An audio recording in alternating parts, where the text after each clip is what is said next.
Good morning. എങ്ങനെയുണ്ടായിരുന്നു ഇന്നലത്തെ പരിപാടികൾ? നന്നായിരുന്നോ? ചോദിക്കട്ടെ, 2 ചോദ്യം. യെസ്, ഇന്ന് നമ്മൾ ഫിസിക്സിൻ്റെ കുറച്ച് എക്സ്പെരിമെൻറ്റ്സും കുറച്ച് അറിവുകളൊക്കെ നമ്മൾ അറിയാൻ പോവാണ്. പ്രധാനമായിട്ടും എനർജി ബേസ് ചെയ്തിട്ടുള്ള കുറച്ച് കാര്യങ്ങളാണ് നമ്മൾ ഇന്ന് പഠിക്കാൻ പോകുന്നത്. ഇപ്പം നമുക്കറിയാം, ലോകത്തിലെ തന്നെ ഏറ്റവും വലിയ ബിസിനസ് എന്ന് പറയുന്നത് എനർജി ബേസ്ഡാണ്. ഈ ലോകത്തിലെ ഏറ്റവും വലിയ ബില്യനെയറിൻ്റെ പേരെന്താണെന്നറിയോ ആർക്കേലും? യെസ്, എലോൺ മസ്ക് ആണ്. യെസ്.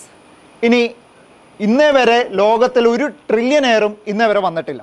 ബില്യനെയേഴ്സ് വരെ എത്തിയിട്ടുള്ളൂ, മില്യനേഴ്സ് ആൻഡ് ബില്യനേഴ്സ്. ഇനി ഒരു ട്രില്യനെയർ ഉണ്ടാവുന്നുണ്ടെങ്കിൽ തന്നെ he will be someone who will be generating more energy or who is investing more money on energy. ഏറ്റവും കൂടുതൽ പൈസ എനർജിയിൽ ഇൻവെസ്റ്റ് ചെയ്യുന്ന ഒരാൾ തന്നെയായിരിക്കും ഏറ്റവും വലിയ ട്രില്യനെയർ ആവാനും സാധ്യത. അപ്പോൾ എന്തുകൊണ്ടാണ് എനർജിക്ക് ഇത്രയും ഡിമാൻഡ് എന്ന് ചോദിച്ചു കഴിഞ്ഞാൽ, നമുക്കറിയാം എനർജി നമ്മളിപ്പോൾ ഡിപ്പെൻഡ് ചെയ്യുന്നത് ഫോസിൽ ഫ്യൂവൽസിനെ ബേസ് ചെയ്തിട്ടാണ് കൂടുതലും. എന്താണ് ഫോസിൽ ഫ്യൂവൽസ്? പെട്രോളിയം. വേറെന്ത് എക്സാമ്പിൾ പറയാം? ആറ്റോമിക് എനർജി ഫോസിൽ ഫ്യൂവൽ ആണോ? Natural gas, call. ഏറ്റവും നല്ല എക്സാമ്പിൾ കോളാണ് അല്ലേ? ഏറ്റവും നല്ല എക്സാമ്പിൾ കോളാണ്. അപ്പോൾ മിക്ക രാജ്യങ്ങളുടെയും ഏറ്റവും കൂടുതൽ എനർജി അതിൻ്റെ കോൺട്രിബ്യൂഷൻ നടത്തുന്നത് തേർമൽ പവറിൽ നിന്ന്, അഥവാ കൽക്കരി, കോളിൽ നിന്നാണ് നമുക്ക് ജനറേറ്റ് ചെയ്തെടുക്കുന്നത്. പക്ഷെ എന്ത് സംഭവിക്കും? ഈ ഫോസിൽ ഫ്യൂവൽസിനൊക്കെ ഒരു അവസാനമുണ്ട്. കൂടിപ്പോയ ഒരു 50 വർഷം അല്ലെങ്കിൽ ഒരു 60-70 വർഷങ്ങൾക്കുള്ളിൽ ഈ ഫോസിൽ ഫ്യൂവൽസ് എല്ലാം നമ്മുടെ തീരും. അപ്പം പിന്നെ നമ്മൾ ഏത് എനർജിയെ ഡിപ്പെൻഡ് ചെയ്യും? ആർക്കെങ്കിലും പറയോ? സോളാർ. വേറെന്തെങ്കിലും? Nuclear energy. വേറെ any examples? Wind energy. Yes. പ്രശ്നം എന്താണെന്ന് വെച്ച് കഴിഞ്ഞാൽ, സോളാർ ആണെങ്കിലും വിൻഡ് ആണെങ്കിലും ന്യൂക്ലിയർ ആണെങ്കിലും ഇതിനെല്ലാം പരിമിതികളുണ്ട്. നമുക്ക് ഈ തേർമൽ പവറിൽ നിന്ന് കിട്ടുന്ന പോലെയല്ല ഈ പറയുന്ന ന്യൂക്ലിയറിൽ നിന്നും അല്ലെങ്കിൽ ബാക്കിയുള്ള മെത്തേഡുകളിൽ നിന്നും നമുക്ക് കിട്ടുന്ന എനർജി. അതുകൊണ്ട് ഈ എനർജി സോഴ്സസിനെ നമുക്ക് ക്ലാസിഫൈ ചെയ്യാം: renewable and non renewable energy sources. Very good. എന്തായിരിക്കും റിന്യൂവബിൾ എനർജി സോഴ്സ് എന്ന് പറഞ്ഞു കഴിഞ്ഞാൽ? നമുക്ക് റീയൂസ് ചെയ്ത് വീണ്ടും വീണ്ടും നമുക്ക് യൂസ് ചെയ്യാൻ പറ്റുന്നത് എന്നുള്ള രീതിയിലാണ് renewable energy sources. Like solar energy അല്ലെങ്കിൽ വിൻഡ് എനർജി എല്ലാം നമുക്ക് റിന്യൂവബിളിൻ്റെ അടിയിൽ പെടുത്താമെങ്കിൽ നോൺ റിന്യൂവബിളിൻ്റെ അടിയിൽ എന്ത് പെടുത്താം? ഫോസിൽ ഫ്യൂവൽസ് നമുക്ക് പറയാം. ഇതുപോലെ തന്നെ കൺവെൻഷണൽ ആൻഡ് നോൺ കൺവെൻഷണൽ എന്ന് പറഞ്ഞിട്ടും നമുക്ക് എനർജി സോഴ്സസിനെ നമുക്ക് ക്ലാസിഫൈ ചെയ്യാം. കൺവെൻഷണൽ എന്ന് പറഞ്ഞു കഴിഞ്ഞാൽ പണ്ട് മുതൽക്കേ യൂസ് ചെയ്ത് വന്നിരുന്ന എനർജി സോഴ്സസ് ആണ് conventional energy sources. Non conventional എന്ന് പറഞ്ഞു കഴിഞ്ഞാൽ പുതുതായിട്ട് വരുന്ന എനർജി സോഴ്സസ്, ലേറ്റസ്റ്റ് ആയിട്ട് നമ്മൾ യൂസ് ചെയ്ത് വരുന്ന എനർജി സോഴ്സസ് ആണ്. നമ്മളുടെ ഇന്നത്തെ ക്ലാസ് പ്രധാനമായിട്ടും ഫോക്കസ് ചെയ്യുന്നത് റിന്യൂവബിൾ എനർജി സോഴ്സസിനെയാണ്. എന്തിനാണ്? Renewable energy sources. എന്തിനായിരിക്കാം? മുമ്പ് പറഞ്ഞതുപോലെ നമ്മുടെ ഫോസിൽ ഫ്യൂവൽസ് എന്ത് ചെയ്യാൻ പോകുന്നു? തീരാൻ പോകുന്നു. പെട്രോളിയവും ഡീസലും അല്ലെങ്കിൽ കോളും എല്ലാം തീരുന്ന ഒരവസ്ഥയിലോട്ട് നമ്മൾ എത്തിക്കൊണ്ടിരിക്കുന്നു. സോ നമുക്ക് വേണ്ട എനർജി സോഴ്സസ് എന്താണ്? Renewable energy sources. എന്താണ്? ശബ്ദം പോരാ, ഭക്ഷണം കഴിച്ചതല്ലേ? Yes or no? Renewable or non renewable? Renewable energy sources. മനസ്സിലായോ? അപ്പോൾ ഇവിടെ നമ്മൾ നടത്താൻ പോകുന്ന കുറച്ച് പരീക്ഷണങ്ങളെല്ലാം റിന്യൂവബിൾ എനർജി സോഴ്സസിനെ ബേസ് ചെയ്താണ്. ഓക്കെ. അപ്പം നിങ്ങൾ എന്തിനാണ് ഇത് പഠിക്കുന്നതെന്ന് പറഞ്ഞു കഴിഞ്ഞാൽ, ഭാവിയിൽ ഇപ്പം നമുക്കറിയാം സോളാർ പദ്ധതികളൊക്കെ നമ്മുടെ വീടുകളിൽ നമുക്ക് ഇൻസ്റ്റാൾ ചെയ്യുന്നുണ്ട് അല്ലേ? ഇനി അതിന് മുകളിൽ വേറെ എന്തെങ്കിലും മെത്തേഡുകൾ നമ്മുടെ വീട്ടിൽ തന്നെ നമുക്ക് എനർജി ജനറേറ്റ് ചെയ്യാൻ പറ്റുന്ന മെത്തേഡുകൾ ഉണ്ടോ നമുക്ക് പഠിക്കണ്ടേ? അങ്ങനെയാണെങ്കിൽ നിങ്ങൾക്കും നിങ്ങളുടെ വീട്ടിൽ എന്ത് ജനറേറ്റ് ചെയ്യാം? എനർജി. മനസ്സിലായോ? അപ്പോൾ നമുക്ക് ആദ്യത്തെ ഒരു എക്സാമ്പിളിൽ നമുക്ക് തുടങ്ങാം. നമ്മൾ ആദ്യം മനസ്സിലാക്കേണ്ടത് ടെമ്പറേച്ചർ ഡിഫറൻസ് ഉണ്ടെങ്കിൽ ഹീറ്റ് ഒഴുകുമെന്നുള്ള ഒരു അറിവാണ്. ഞാൻ ചോദ്യങ്ങൾ അവസാനം ചോദിക്കും, കൃത്യമായിട്ട് ഉത്തരം പറയുന്നവർക്ക് സമ്മാനമുണ്ട്. അപ്പോൾ ടെമ്പറേച്ചർ ഡിഫറൻസ് ഉണ്ടെങ്കിൽ എന്തൊഴുകും? ഹീറ്റ് ഒഴുകും. ഹൈ ടെമ്പറേച്ചറിൽ നിന്ന് ലോ ടെമ്പറേച്ചറിൽ എന്തൊഴുകും? ഹീറ്റ് ഒഴുകും. ഹൈ പ്രഷറിൽ നിന്ന് ലോ പ്രഷറിലോട്ട് എന്തൊഴുകും? വിൻഡ് ഒഴുകും. ഹൈ പ്രഷറിൽ നിന്ന് ലോ പ്രഷറിലോട്ട് വിൻഡ് ഒഴുകും. ഹൈ പൊട്ടൻഷ്യലിൽ നിന്ന് ലോ പൊട്ടൻഷ്യലിലോട്ട് എന്തൊഴുകും? കറന്റ് ഒഴുകും. ഈ 3 കാര്യങ്ങൾ മറക്കരുത്. മറക്കില്ലല്ലോ? Temperature difference heat, pressure difference wind, കാറ്റൊഴുകുന്നത് ഹൈ പ്രഷറിൽ നിന്ന് ലോ പ്രഷറിലോട്ടാണ്. അതുപോലെ അവസാനം പറഞ്ഞത് ഏതാണ്? പൊട്ടൻഷ്യൽ ഡിഫറൻസിൽ നിന്ന് ഇലക്ട്രിസിറ്റിയാണ് ഒഴുകുന്നത്. High potential to low potential എന്താ ഒഴുകുക? ഇലക്ട്രിസിറ്റി ഒഴുകും. ഇതൊക്കെ ചെറിയ ചെറിയ കാര്യങ്ങളാണ്. ഞാൻ ഇവിടെ ഒരു ചെറിയൊരു പരീക്ഷണം നമ്മൾ തുടങ്ങാൻ പോവാണ്. ഒരു ചെറിയൊരു എക്സാമ്പിൾ. ഇപ്പം ഞാനിവിടെ ഈ ബലൂൺ ഒന്ന് വീർപ്പിക്കട്ടെ. ഞാൻ ചോദിക്കാൻ പോകുന്ന ചോദ്യം വ്യക്തമായി കേൾക്കുക, എന്നിട്ട് മാത്രം ആൻസർ പറയുക. ഇപ്പോൾ ഇവിടെ ഒരു ബലൂൺ ഞാൻ വീർപ്പിച്ച് വെച്ചിട്ടുണ്ട്, ഇപ്പുറത്തൊരു ഞാൻ ബലൂൺ വീർപ്പിച്ച് വെക്കാൻ പോവാണ്.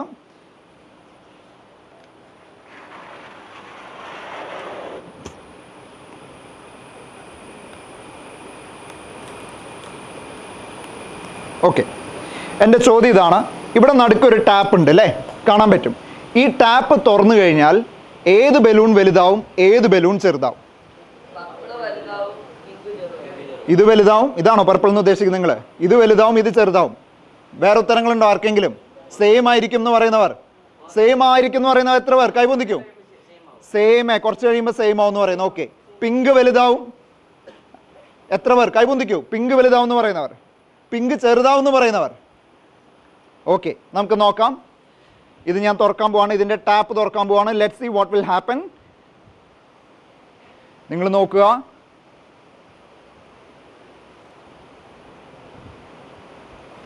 സോ ഇവിടെ പയ്യെ പയ്യെ എൻ്റെ കൈക്ക് ഫീൽ ചെയ്യാം ഈ പർപ്പിൾ എന്ന് പറയുന്ന ഈ ബലൂൺ എന്ത് സംഭവിക്കുന്നു? വലുതാവാണോ? ചെറുതാവാണ്. എന്തായിരിക്കാം റീസൺ? എന്തായിരിക്കാം റീസൺ?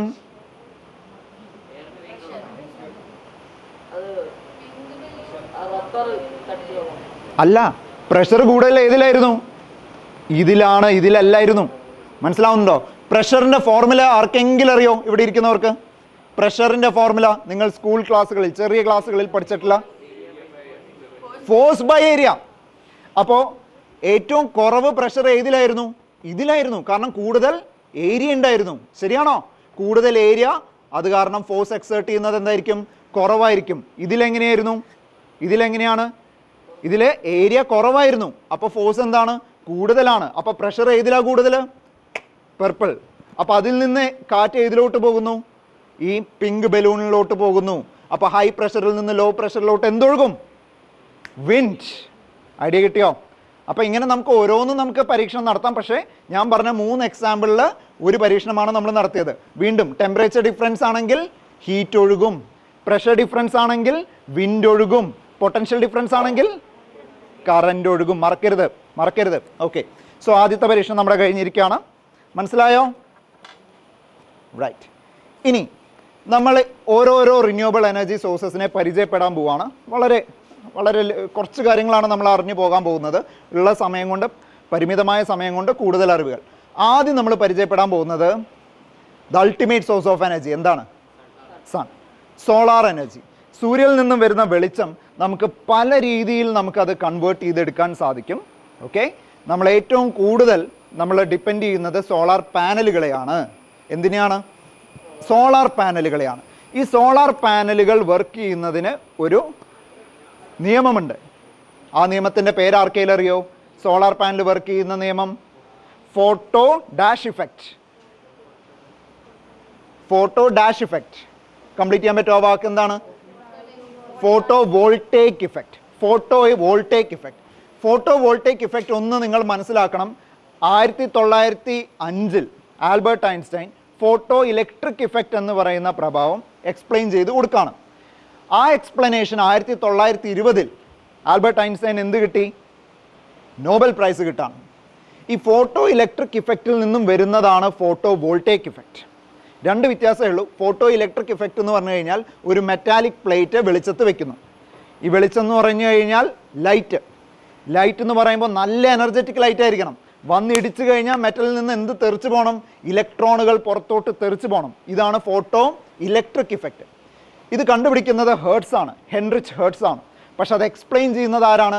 ആൽബർട്ട് ഐൻസ്റ്റൈൻ ആണ്. ഇതിൽ നിന്നും നമ്മൾ ഉരുത്തിരിഞ്ഞെടുക്കുന്ന കോൺസെപ്റ്റാണ് photovoltaic effect. Photovoltaic effect എന്ന് പറഞ്ഞു കഴിഞ്ഞാൽ സെമി കണ്ടക്ടറുകളിൽ വന്ന് ആരിടിക്കുന്നു? ലൈറ്റ് ഇടിക്കുന്നു. അതിൽ നിന്ന് എന്ത് പുറത്തോട്ട് കൊണ്ടുവരുന്നു? ഇലക്ട്രോണുകൾ പുറത്തോട്ട് കൊണ്ടുവരുന്നു. അങ്ങനെ നമ്മൾ ചെയ്തപ്പോൾ നമുക്ക് കിട്ടി സോളാർ പാനലുകൾ. മനസ്സിലാവുന്നുണ്ടോ? അപ്പോൾ 2-3 വാക്കുകൾ നിങ്ങൾ ശ്രദ്ധിച്ചു എന്ന് വിചാരിക്കുന്നു. 1905 Albert Einstein photo electric effect. 1920 അദ്ദേഹത്തിന് നോബൽ പ്രൈസ് കിട്ടും. ഞാൻ ചോദിക്കും, അതുകൊണ്ടാണ് ഫോട്ടോ ഇലക്ട്രിക് ഇഫക്റ്റിന് നോബൽ പ്രൈസ് കിട്ടുന്ന വർഷം 1920. ഓക്കെ അല്ലേ? അതിൽ നിന്നുള്ള ഒരു ആപ്ലിക്കേഷൻ ആണ് നമ്മുടെ solar panel which comes from photo voltaic effect. അപ്പോൾ നമ്മൾ അതിൻ്റെ ഒരു പരീക്ഷണം നമ്മൾ നടത്താൻ പോവാണ്. റെഡിയാണോ? യെസ്. നിങ്ങളുടെ വീടുകളിൽ എത്ര പേരുടെ വീടുകളിൽ സോളാർ പാനലുകൾ ഇൻസ്റ്റാൾ ചെയ്തിട്ടുണ്ട്? ആരുടെയെങ്കിലും വീട്ടിലുണ്ടോ? Yes, very good. ഒരു കൈയടി കൊടുക്ക്. എന്താ റീസൺ? It's very good. നമ്മൾ ഏതിലോട്ട് സ്വിച്ച് ചെയ്യണം? സോളാർ പാനലിലോട്ട് സ്വിച്ച് ചെയ്യണം. നമ്മൾ KSEBിനെ ഡിപ്പെൻഡ് ചെയ്തുകൊണ്ട് ഇരിക്കാൻ പറ്റില്ല നമുക്ക് ഫുൾ ടൈം. മനസ്സിലാവുന്നുണ്ടോ? അപ്പോൾ നമുക്ക് സോളാർ പാനലുകളെ ഡിപ്പെൻഡ് ചെയ്യണം. ഇപ്പോൾ നമുക്കറിയാം വാർത്തകളൊക്കെ വളരെ ഇന്നത്തെ വാർത്തകൾ നമ്മൾ എഴുന്നേൽക്കുമ്പോൾ തന്നെ വളരെ മോശമായ വാർത്തകളൊക്കെ നമ്മൾ കേട്ടുകൊണ്ടിരിക്കുന്നു. യുദ്ധത്തെ പറ്റി കേട്ടുകൊണ്ടിരിക്കുന്നു. അപ്പോൾ ഒരു സമയത്ത് ഈ പവർ ഗ്രിഡ് എന്ന് പറയുന്നത്, അതായത് പവർ സപ്ലൈ ഡിസ്ട്രിബ്യൂട്ട് ചെയ്യുന്ന ഏജൻസി അല്ലേ, ഇതിനെ വന്ന് ബാധിച്ചു കഴിഞ്ഞാൽ പിന്നെ നമുക്ക് ഇലക്ട്രിസിറ്റി കിട്ടില്ല. അപ്പോൾ നമുക്ക് ഇലക്ട്രിസിറ്റി എവിടെ നിന്ന് നമുക്ക് കിട്ടണം? Solar panels. ഇവിടെയാണ് അതിൻ്റെ അഡ്വാൻറ്റേജ്. നിങ്ങളുടെ വീടുകളിൽ സോളാർ പാനലുകൾ ഉണ്ടെങ്കിൽ അത്യാവശ്യ ഘട്ടത്തിൽ നിങ്ങൾക്ക് ഇലക്ട്രിസിറ്റി വേണമെന്നുണ്ടെങ്കിൽ നിങ്ങൾക്ക് ഏതിനെ ഡിപ്പെൻഡ് ചെയ്യാം? സോളാർ പാനൽസിനെ ഡിപ്പെൻഡ് ചെയ്യാം. കാരണം ഗ്രിഡ് അടിച്ചു പോയി കഴിഞ്ഞാൽ സമയമെടുക്കും റീസ്റ്റോർ ചെയ്യാനായിട്ട്. ചിലപ്പോൾ ആഴ്ചകളെടുക്കാം. യുദ്ധമാണ്, ആഴ്ചകളെടുക്കാം, ചിലപ്പോൾ മാസങ്ങളെടുക്കാം. എത്രയും പെട്ടെന്ന് അവർ റീസ്റ്റോർ ചെയ്യാൻ ശ്രമിക്കുമെങ്കിലും നമുക്ക് അൺപ്രഡിക്റ്റബിൾ ആണ്, അറിയില്ല. So we need energy. എവിടെ നിന്ന് കിട്ടും ആ എനർജി? Solar panels. അപ്പോൾ സോളാർ പാനൽസിന് ഒരു 2 എക്സാമ്പിൾസ് ഞാൻ ഇവിടെ കൊണ്ടുവന്നിട്ടുണ്ട്.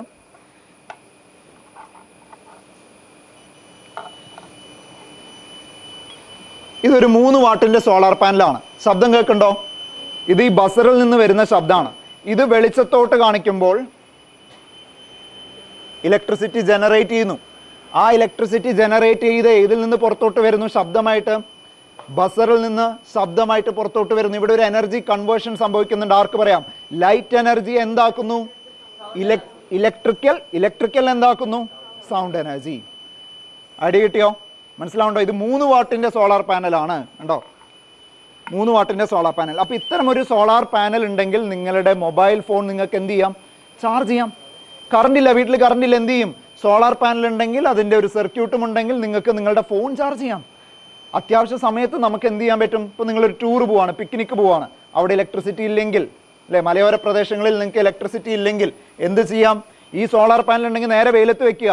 It will generate electricity and it can charge your mobile phones. മനസ്സിലാവുന്നുണ്ടോ? ഇനി ചെറിയൊരു സോളാർ പാനൽ നിങ്ങളെ കാണിച്ചു തരാം. ഇതിലോട്ട് ഞാൻ ബസർ കണക്ട് ചെയ്തിട്ടില്ല.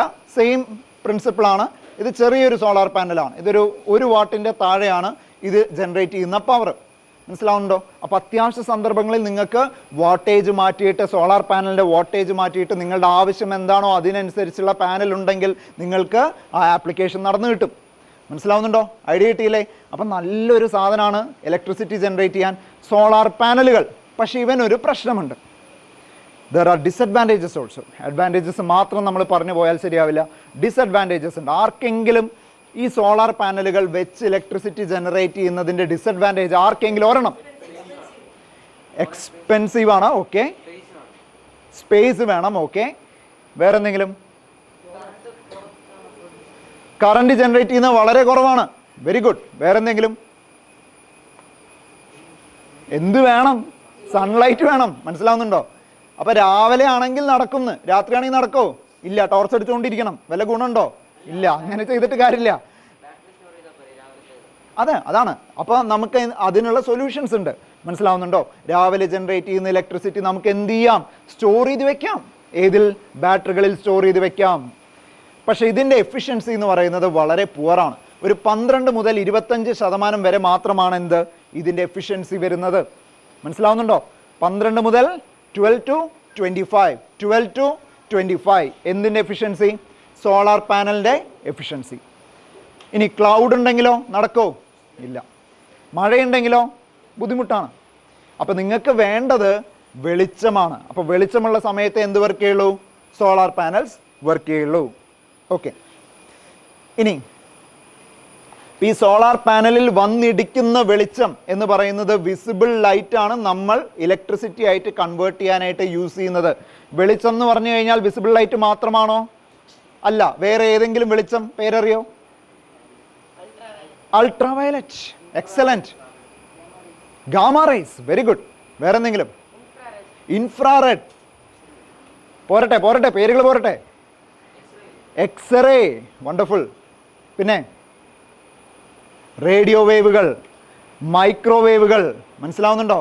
UV റേകൾ. അൾട്രാവയലറ്റ് അല്ലേ? ഇതെല്ലാം എന്താണ്? വെളിച്ചം തന്നെയാണ്. പക്ഷെ അതിൽ ഏത് വെളിച്ചം മാത്രമാണ് നമ്മൾ ഈ സോളാർ പാനലിൽ ഇലക്ട്രിസിറ്റി ആക്കാനായിട്ട് യൂസ് ചെയ്യുന്നത്? Visible light. Visible light, UV അല്ല, വിസിബിൾ ലൈറ്റ്. മനസ്സിലാവുന്നുണ്ടോ? ഇതിൽ ഏറ്റവും നമ്മൾ പേടിക്കുന്ന ഒരു കഥാപാത്രമുണ്ട്. ഇതിനെ മൊത്തം വിളിക്കുന്ന പേരാണ് electro magnetic spectrum, EM spectrum. മനസ്സിലാവുന്നുണ്ടോ? നമ്മുടെ മൊബൈൽ ഫോൺ വർക്ക് ചെയ്യുന്നത് ഇതിൽ ഏത് വെളിച്ചം ഉപയോഗിച്ചിട്ടാണ്? ഈ പറഞ്ഞ വെളിച്ചങ്ങളിൽ ഒരെണ്ണം മൊബൈൽ ഫോൺ ഉപയോഗിച്ച് വർക്ക് ചെയ്യുന്നത് ഏതാണ്? മൈക്രോവേവും റേഡിയോ വേവും. മനസ്സിലാവുന്നുണ്ടോ? അതിൻ്റെ ഒരു കോമ്പിനേഷൻ ബാൻഡിലാണ് മൊബൈൽ ഫോണുകൾ വർക്ക് ചെയ്യുന്നത്. നമ്മൾ ഏറ്റവും കൂടുതൽ പല സമയത്തും പേടിക്കുന്നത് മൊബൈൽ ഫോണുകളെയാണ്, അതിൻ്റെ റേഡിയേഷൻ അല്ലേ? എന്തെങ്കിലും പ്രശ്നം ഉണ്ടാക്കോ മൊബൈൽ ഫോൺ റേഡിയേഷൻ കാരണം? നിങ്ങൾ കേട്ട് കാണും, മൊബൈൽ ഫോൺ നിങ്ങളുടെ തലയണയുടെ അടിയിൽ വെച്ച് കഴിഞ്ഞാൽ നിങ്ങൾക്ക് ക്യാൻസർ വരും, പ്രഗ്നന്റ് ലേഡീസ് യൂസ് ചെയ്ത് കഴിഞ്ഞാൽ ക്യാൻസർ വരുമോ? ഇല്ല. എന്താ കാരണം? മൊബൈൽ ഫോൺ വർക്ക് ചെയ്യുന്നത് ഏതിലാണ്? മൈക്രോവേവിലാണ്. അപകടം ഉണ്ടാക്കി തുടങ്ങുന്നത് ഏത് വേവ് തൊട്ടാണ്? UVയിലെ തന്നെ UVC റേഡിയേഷൻ തൊട്ടാണ്. അപകടം ഉണ്ടാക്കുന്നത് അവന്മാരാണ്, UV, എക്സ്റേ, ഗാമ. ഇതിൻ്റെ നടുക്കാണ് വിസിബിൾ വരുന്നത്. അതിൻ്റെ വളരെ താഴെയാണ് എന്ത് വരുന്നത്? ഈ റേഡിയോ വേവും മൈക്രോവേവും വരുന്നത്. അതിൻ്റെ എനർജിയൊക്കെ വളരെ കുറവാണെന്നേ. അപ്പോൾ ഒരിക്കലും നമ്മളുടെ ബോഡിയിൽ വന്ന് ഈ പറയുന്ന മൈക്രോവേവോ റേഡിയോ വേവോ വന്ന് ഇടിച്ച് ബോഡിയിൽ നിന്ന് ഇലക്ട്രോണുകളെ പുറത്ത് കളയാനുള്ള എനർജി ഒന്നും ആർക്കില്ല. മൈക്രോവേവിനും ഇല്ല, റേഡിയോ വേവിനും ഇല്ല. So it's absolutely safe to use a mobile phone. മനസ്സിലായല്ലോ? റൈറ്റ്. Back to energy. നമ്മൾ എനർജിയിലോട്ട് നമ്മൾ തിരിച്ചു വരാണ്. ഓക്കെ, ഈ സോളാറിൻ്റെ തന്നെ എനർജി നമ്മൾ എടുക്കുകയാണെങ്കിൽ സോളാർ പാനലുകളെ പറ്റി നമ്മൾ കണ്ടു. ഇതുപോലെ തന്നെ സോളാർ കുക്കേഴ്സ് ഉണ്ട്. സോളാർ കുക്കർ എന്താ? സൺലൈറ്റ് ഉപയോഗിച്ച് നമുക്ക് എന്തുണ്ടാക്കാം? പാചകം ചെയ്യാം, ഭക്ഷണം പാചകം ചെയ്യാം. ഒരു സ്യൂട്ട് കേസ് പോലെയാണ് ആ സാധനം. അത് തുറന്ന് വെക്കുക, ലൈറ്റിൽ കൊണ്ടേ വെക്കുക. അപ്പോൾ പാരബോളിക് ആയിട്ടുള്ള ഒരു മിറർ ഉണ്ട്, കേർവ്ഡ് ആയിട്ടുള്ള ഒരു കണ്ണാടി. അതിൽ വെളിച്ചം വന്ന് തട്ടുന്നു, കൃത്യമായിട്ടൊരു പോയിന്റിലോട്ട് ഫോക്കസ് ചെയ്യുന്നു. നിങ്ങളവിടെ എന്താണോ വെക്കുന്നത്, പാത്രമാണോ എന്താണോ വെക്കുന്നതെന്ന് കഴിഞ്ഞാൽ അത് ചൂടായി തുടങ്ങും. നിങ്ങൾക്ക് അതിൽ ഭക്ഷണം പാചകം ചെയ്യാം. അപ്പോഴും നിങ്ങൾക്ക് എന്ത് വേണ്ട? ഇലക്ട്രിസിറ്റിയുടെ ആവശ്യമില്ല. മനസ്സിലാവുന്നുണ്ടോ? ഞാൻ പറഞ്ഞു വരുന്ന ഒരു അത്യാവശ്യ ഘട്ടത്തിൽ നിങ്ങളുടെ വീട്ടിൽ ഒരു സോളാർ കുക്കർ ഉണ്ടെങ്കിൽ നിങ്ങൾക്ക് ഫുഡ് കുക്ക് ചെയ്യാം. മനസ്സിലാവുന്നുണ്ടോ? ഇലക്ട്രിസിറ്റി ഇല്ലെങ്കിൽ നിങ്ങൾക്ക് ഈ പറയുന്ന പല കാര്യങ്ങളും സൺലൈറ്റിൽ നിന്ന് തന്നെ നിങ്ങൾക്ക് യൂസ് ചെയ്യാം എന്നാണ് പറഞ്ഞു വരുന്നത്. മനസ്സിലാവുന്നുണ്ടോ? So solar cooker is A very good example, very helpful thing. മനസ്സിലാവുന്നുണ്ടോ? അപ്പോൾ പല രീതിയിൽ നിങ്ങൾക്ക് സൺലൈറ്റിനെ എന്താക്കി മാറ്റാം, നമുക്ക് പല ഫോംസ് ഓഫ് എനർജിയിലോട്ട് നമുക്ക് കൺവേർട്ട് ചെയ്ത് എടുക്കാം എന്ന് നിങ്ങൾക്ക് മനസ്സിലായി എന്ന് വിചാരിക്കുന്നു. ഓക്കെ, ഇനി അടുത്ത നമ്മൾ പഠിക്കാൻ പോകുന്നത് ഒരു ജനറേറ്ററിൻ്റെ കോൺസെപ്റ്റാണ്. കാരണം സോളാർ എനർജി മാറ്റി വെച്ച് കഴിഞ്ഞാൽ ബാക്കി സകല സാധനങ്ങളും, അതായത് വിൻഡ് ആണെങ്കിലും തെർമൽ ആണെങ്കിലും ന്യൂക്ലിയർ ആണെങ്കിലും ഹൈഡ്രോ ആണെങ്കിലും എല്ലാത്തിനും ഒരു സാധനം വേണം. എന്താണ്? ജനറേറ്റർ. ഇതൊരു പ്രശ്നമാണ് ആക്ച്വലി. ഒരു 195 വർഷങ്ങൾക്ക് മുമ്പ് മൈക്കൽ ഫാരഡേ കൊണ്ടുവരുന്ന കോൺസെപ്റ്റാണ് ഇലക്ട്രോ മാഗ്നറ്റിക് ഇൻഡക്ഷൻ എന്ന് പറയുന്ന കോൺസെപ്റ്റ്. ഈ ഫിനോമിനൻ അനുസരിച്ചിട്ടാണ് ജനറേറ്ററുകൾ വർക്ക് ചെയ്യുന്നത്. അപ്പോൾ ജനറേറ്ററിൻ്റെ വർക്കിങ്ങിൻ്റെ ഡീപ്പായിട്ടൊന്നും ഞാൻ പോകുന്നില്ല, വളരെ സിമ്പിളായിട്ട് മനസ്സിലാക്കുക. ഒരു മാഗ്നറ്റിക് ഫീൽഡിൻ്റെ ഉള്ളിൽ ഒരു കോയിൽ വെച്ച് കഴിഞ്ഞാൽ ആ കോയിൽ തിരിച്ചു കഴിഞ്ഞാൽ, ഏതെങ്കിലും മെത്തേഡ് വഴി നിങ്ങൾ ആ കോയിൽ തിരിച്ചു കഴിഞ്ഞാൽ അതിലെന്ത് ജനറേറ്റ് ചെയ്യും? ഇലക്ട്രിസിറ്റി ജനറേറ്റ് ചെയ്യും. ഇത്ര മാത്രം തൽക്കാലം മനസ്സിലാക്കുക. എന്താണ് ചെയ്ത്? മാഗ്നറ്റിക് ഫീൽഡ്, കോയിൽ തിരിക്കുക. ഈ കോയിൽ തിരിക്കാനായിട്ട് നമ്മൾ പല പല ഹെൽപ്പുകൾ എടുക്കുന്നു. കാറ്റിൽ നിന്ന്, വെള്ളത്തിൽ നിന്ന്. മനസ്സിലാവുന്നുണ്ടോ? അപ്പോൾ എങ്ങനെയെങ്കിലും നിങ്ങൾ കോയിൽ തിരിച്ചാലും കുഴപ്പമില്ല, സാധനം തിരിയണം. തിരിഞ്ഞു കഴിഞ്ഞാൽ എന്ത് കിട്ടും? ഇലക്ട്രിസിറ്റി ജനറേറ്റ് ചെയ്യാൻ സാധിക്കും. മനസ്സിലാവുന്നുണ്ടോ? ഓക്കെ ആണോ? അപ്പോൾ ജനറേറ്ററിൻ്റെ ബേസിക് വർക്കിംഗ് പ്രിൻസിപ്പിൾ നിങ്ങൾ മനസ്സിലാക്കി വെക്കുക. അപ്പോൾ ഇതിൽ ഈ ഇലക്ട്രോ മാഗ്നറ്റിക് ഇൻഡക്ഷൻ്റെ മറ്റൊരു എക്സാമ്പിളാണ് മ്യൂച്വൽ ഇൻഡക്ഷൻ എന്ന് പറയുന്നത്. ഇവിടെ ഒരു കോയിലുണ്ട്, ഞാനിതിൽ ബാറ്ററി ഒന്നും വെച്ചിട്ടില്ല, നിങ്ങൾക്ക് കാണാം. LED ബൾബുകൾ മാത്രമേ ഉള്ളൂ, ഒരു കോയിലാണ്. ഇതിൽ ഞാനൊരു ബാറ്ററി വെച്ചിട്ടുണ്ട്, ഇതിലൊരു കോയിൽ കാണാം. ശരിയല്ലേ? നിങ്ങളുടെ മൊബൈൽ ഫോണുകൾ അല്ലെങ്കിൽ സ്മാർട്ട് വാച്ചുകളൊക്കെ നിങ്ങളൊരു മാഗ്നറ്റിക് ചാർജിങ് നിങ്ങൾ കണ്ടിട്ടുണ്ടോ? ശ്രദ്ധിച്ചിട്ടുണ്ടോ? വയർ കണക്ട് ചെയ്യാതെ തന്നെ ചാർജ് ചെയ്യുന്നത് കണ്ടിട്ടില്ലേ? യെസ്, അതിൻ്റെ ടെക്നിക്കാണ് ഈ കാണാൻ പോകുന്നത്. ഇലക്ട്രോ മാഗ്നറ്റിക് ഇൻഡക്ഷൻ്റെ ഒരു ആപ്ലിക്കേഷനാണ്. ഇവിടെ ഞാൻ ചെയ്യാൻ പോകുന്നത് ഇത് ഓണാക്കി, കാണുന്നുണ്ടോ? ഇത് ഓണാക്കി. ഇനി ഇവൻ്റെ അടുത്തോട്ട് കൊണ്ടുവരാൻ പോവാണ്. ഈ LED ബൾബ് നിങ്ങൾക്ക് കാണാൻ പറ്റുന്നു എന്ന് വിശ്വസിക്കുന്നു. ഇതിൻ്റെ അടുത്തോട്ട് കൊണ്ടുവരുമ്പോൾ എന്ത് സംഭവിക്കും? Mutual induction. ആദ്യത്തെ കോയിലിൽ നിന്ന് രണ്ടാമത്തെ കോയിലിലോട്ട് മാഗ്നറ്റിക് ഫീൽഡ് മാജിക്കലി പോയി കയറി പിടിക്കുകയാണ്. പിടിച്ചിട്ട് രണ്ടാമത്തെ കോയിലിൽ എന്ത് കിട്ടുന്നു? ഇലക്ട്രിസിറ്റി നിങ്ങൾക്ക് കിട്ടാണ്. മനസ്സിലാവുന്നുണ്ടോ? അപ്പോൾ ഒന്നിൽ നിന്ന് മറ്റൊന്നിലോട്ട് പവർ നിങ്ങൾ ട്രാൻസ്ഫർ ചെയ്യാണ്. ഈ സകലമാന ഇലക്ട്രിക് ട്രാൻസ്മിഷൻ ലൈനുകളുടെ ഇടയിൽ നിങ്ങൾ ട്രാൻസ്ഫോമറുകൾ കണ്ടിട്ടില്ലേ? അതിൻ്റെ വർക്കിംഗ് പ്രിൻസിപ്പിളാണ് നിങ്ങൾ ഈ കാണുന്നത്. എന്താണ് ഇതിൻ്റെ പേര്? Mutual induction. മ്യൂച്വൽ ഇൻഡക്ഷൻ മനസ്സിലാവുന്നുണ്ടോ? അപ്പോൾ ജനറേറ്ററിൻ്റെ ഉള്ളിൽ ഇലക്ട്രോ മാഗ്നറ്റിക് ഇൻഡക്ഷൻ ആണെങ്കിൽ ട്രാൻസ്ഫോമറുകളുടെ ഉള്ളിൽ മ്യൂച്വൽ ഇൻഡക്ഷൻ. മെത്തേഡ് കിട്ടിയോ? പവർ നിങ്ങൾക്ക് ഇങ്ങനെ വയർലെസ്ലി ട്രാൻസ്ഫർ ചെയ്യാം. മനസ്സിലാവുന്നുണ്ടോ? ടെസ്ല ആണ് ഇതിൽ ഏറ്റവും കൂടുതൽ കോൺട്രിബ്യൂഷൻ ചെയ്തിട്ടുള്ളത്. Nikola Tesla.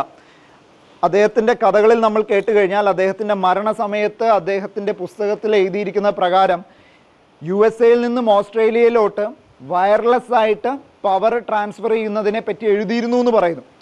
പക്ഷേ ഇന്നേ വരെ നമുക്ക് ഡീകോഡ് ചെയ്യാൻ പറ്റിയിട്ടില്ല. ഇന്നേ വരെ നമുക്ക് അതുകൊണ്ട് തന്നെ പവർ ഒരു നിശ്ചിത ദൂരത്തിനപ്പുറം വയർലെസ്ലി നമുക്ക് എന്ത് ചെയ്യാൻ പറ്റുന്നില്ല? ട്രാൻസ്ഫർ ചെയ്യാൻ പറ്റില്ല. മനസ്സിലാവുന്നുണ്ടല്ലോ? സോ ഇപ്പോൾ നിങ്ങൾ കണ്ടത് ഏതാണ്? Mutual induction. റൈറ്റ്. ഇനി നമ്മൾ വിൻഡിലോട്ട് പോവാണ്, കാറ്റിലോട്ട്. വിൻഡ് ജനറേറ്റേഴ്സ് നമ്മൾ കാണാൻ പോവാണ്. സാധാരണ നിങ്ങൾ വിൻഡ് ടർബൈൻസ് നിങ്ങൾ കണ്ടു കാണും അല്ലേ? എവിടെയാണ് ഇവിടെ നമ്മുടെ അടുത്തുള്ള വിൻഡ് ടർബൈൻസ് നിങ്ങൾ ഏറ്റവും അടുത്ത് കണ്ടിട്ടുള്ളത്? തമിഴ്നാട്, രാമക്കലമേട്. അവിടെ വിൻഡ് ജനറേറ്റേഴ്സ് നിങ്ങൾ കണ്ടു കാണും. മനസ്സിലാവും? വളരെ മാസീവായിട്ട് നിങ്ങൾ ഡിസ്ട്രിബ്യൂട്ട് ചെയ്തിട്ടുള്ള വിൻഡ് ജനറേറ്റേഴ്സ് നിങ്ങൾക്ക് കാണാൻ സാധിക്കും. ആ വിൻഡ് ടർബൈൻ്റെ ബ്ലേഡിൻ്റെ ലെങ്ത്ത് നിങ്ങൾക്ക് ഏകദേശം ഒരു ഐഡിയ ഉണ്ടോ? എത്ര വരുന്നു? ഒരു ബ്ലേഡ് നീളം ഏകദേശം എത്ര ദൂരം?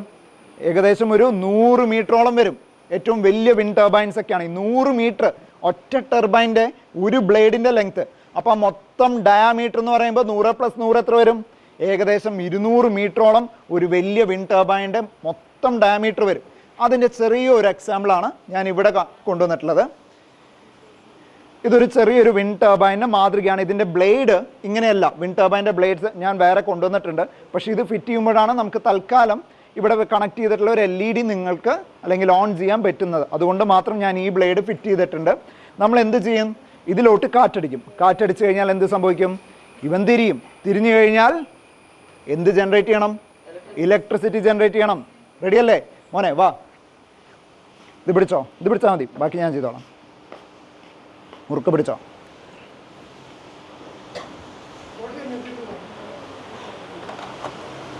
അപ്പം എൻ്റെ കയ്യിലൊരു ഡ്രയർ ഉണ്ട്. ഈ ഡ്രയർ ഉപയോഗിച്ചിട്ട് ഇതിൽ നിന്ന് കാറ്റ് വരുന്നു, അത് തിരിയുന്നു. മുറുക്ക് പിടിക്കില്ലേ? യെസ്. സോ നോക്കുക, ഇങ്ങോട്ട് പോവാ.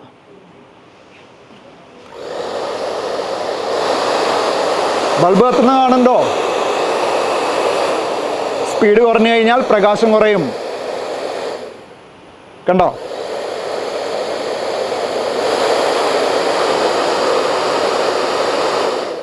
മനസ്സിലായില്ലേ? ഇതാണ് ഹൊറിസോണ്ടൽ വിൻഡ് ടർബൈൻ എന്ന് പറയുന്ന മെത്തേഡ്. പക്ഷേ കേരളത്തിലൊക്കെ നമുക്ക് ഇത്തരം വിൻഡ് ടർബൈനുകൾ ഇൻസ്റ്റാൾ ചെയ്യാനുള്ള ബുദ്ധിമുട്ടുണ്ട്. എന്തായിരിക്കാം കാരണം? നമുക്ക് വലിയ കോസ്റ്റൽ ഏരിയാസ് ഇല്ലേ? കാറ്റ് ഇഷ്ടം പോലെ ഇല്ലേ? എന്നിട്ടും നമ്മൾ വിൻഡ് ടർബൈൻസ് വെക്കാത്തതിൻ്റെ കാരണം എന്തായിരിക്കാം? സ്പേസ് അല്ല. സ്പേസ് ഇഷ്ടം പോലെ ഉണ്ട്. സ്പേസിനൊരു പ്രോബ്ലം ഇല്ല. വിൻഡ് കുറവാണ് എന്ന് പറയാമെങ്കിലും വിൻഡ് നമുക്കറിയാം, നമ്മൾ അനുഭവിക്കുന്നതാണ്, ഫീൽ ചെയ്യുന്നതാണ് വിൻഡ്. പക്ഷെ ആ വിൻഡിൻ്റെ സ്പീഡ് കോൺസ്റ്റൻ്റ് അല്ല. കോൺസ്റ്റൻ്റ് ആയിട്ട് ഒരു സ്പീഡ് വേണം. ഏകദേശം 15 കിലോമീറ്റർ മണിക്കൂറിൽ 15 കിലോമീറ്റർ വേഗതയിൽ കോൺസ്റ്റൻ്റ് ആയിട്ട് കാറ്റ് വീശാൽ മാത്രമേ നമുക്ക് എന്ത് കിട്ടുള്ളൂ? ഈ വിൻഡ് മിൽസ് വെച്ചിട്ട് അല്ലെങ്കിൽ വിൻഡ് ടർബൈൻസ് വെച്ചിട്ട് ഗുണമുള്ളൂ. അതുകൊണ്ട് നമ്മുടെ കോസ്റ്റൽ ഏരിയസിൽ കോൺസ്റ്റൻ്റ് ആയിട്ട് വിൻഡ് കിട്ടാത്തത് കാരണം നമ്മൾ എന്ത് ഇൻസ്റ്റാൾ ചെയ്യുന്നില്ല? വിൻഡ് ടർബൈൻസ് ഇൻസ്റ്റാൾ ചെയ്യുന്നില്ല. പക്ഷേ ഗുജറാത്തിലും തമിഴ്നാടും എല്ലാം എന്തുണ്ട്? Wind turbines. പക്ഷെ നമുക്കൊരു സൊല്യൂഷൻ ഉണ്ട്. പുതിയൊരു മെത്തേഡാണ് വെർട്ടിക്കൽ വിൻഡ് ടർബൈൻസ് എന്ന് പറയുന്ന ഇത്തരം കോൺസെപ്റ്റുകൾ. വെർട്ടിക്കൽ വിൻഡ് ടർബൈൻസ് ഇത് നമ്മുടെ സിറ്റി സൈഡിലൊക്കെ നമുക്ക് വെക്കാം, നമ്മുടെ ബിൽഡിങ്ങിൻ്റെ മുകളിലൊക്കെ വെക്കാം. ഇതിൻ്റെ പ്രത്യേകത എന്ന് പറഞ്ഞു കഴിഞ്ഞാൽ ഇത് തിരിയുന്നത് ഇങ്ങനെയല്ല, ഇങ്ങനെയാണ്. അപ്പോൾ ഒരു ബസ് പോയാൽ തന്നെ എന്ത് തിരിയാം? ഈ പറയുന്ന വിൻഡ് ടർബൈൻ തിരിയാം. നോക്കൂ, സോ ഇത് കണ്ടോ, ഇത് തിരിയാണ്. മനസ്സിലാവുന്നുണ്ടോ? അപ്പോൾ സ്പീഡ് കൂടിക്കഴിഞ്ഞാൽ അതിനനുസരിച്ച് മാറുന്നു. കാണുന്നുണ്ടല്ലോ? അപ്പോൾ ഒരു ചുമ്മാ ഒരു വണ്ടിയോ അല്ലെങ്കിൽ ഒരു ബസ്സോ പോയി കഴിഞ്ഞാൽ തന്നെ നമുക്ക് ഈ വിൻഡ് ടർബൈൻ, വെർട്ടിക്കൽ വിൻഡ് ടർബൈൻസിൽ നിന്ന് നമുക്ക് എന്ത് കിട്ടും? ഇലക്ട്രിസിറ്റി ജനറേറ്റ് ചെയ്യും. അപ്പോൾ നിങ്ങളുടെ സ്കൂൾ പ്രോജക്റ്റുകളിൽ ഞാൻ പലപ്പോഴും കണ്ടിട്ടുണ്ട്, പലപ്പോഴും ജഡ്ജ് ചെയ്യാൻ പോകുമ്പോൾ എല്ലാവരും ഹൊറിസോണ്ടൽ വിൻഡ് ടർബൈൻസ് ആണ് അവർ പൊതുവെ പ്രസൻറ്റ് ചെയ്യുന്നത്. നമ്മുടെ കേരളത്തിന് ഹൊറിസോണ്ടൽ വിൻഡ് ടർബൈൻസ് വെച്ചതുകൊണ്ട് വലിയ ഗുണം കിട്ടാത്തത് കൊണ്ട് ഓർമ്മയിൽ വെക്കുക, എന്ത് ടർബൈൻ? Vertical wind turbines. ഇത്തരം ഫാൻ നിങ്ങൾക്ക് വാങ്ങാൻ കിട്ടും, ആമസോണിൽ നിന്നൊക്കെ വാങ്ങാൻ കിട്ടും. പല ടൈപ്പ് ഫാനുകൾ ഞാൻ അവസാനം കാണിച്ചു തരാം. ഇപ്പോൾ കണ്ട ടർബൈൻ്റെ പേര് വെർട്ടിക്കൽ വിൻഡ് ടർബൈൻ. അവൻ ഇങ്ങനെ തിരിയും, മറ്റേത് ഇങ്ങനെ തിരിയും. വ്യത്യാസം മനസ്സിലായില്ലേ?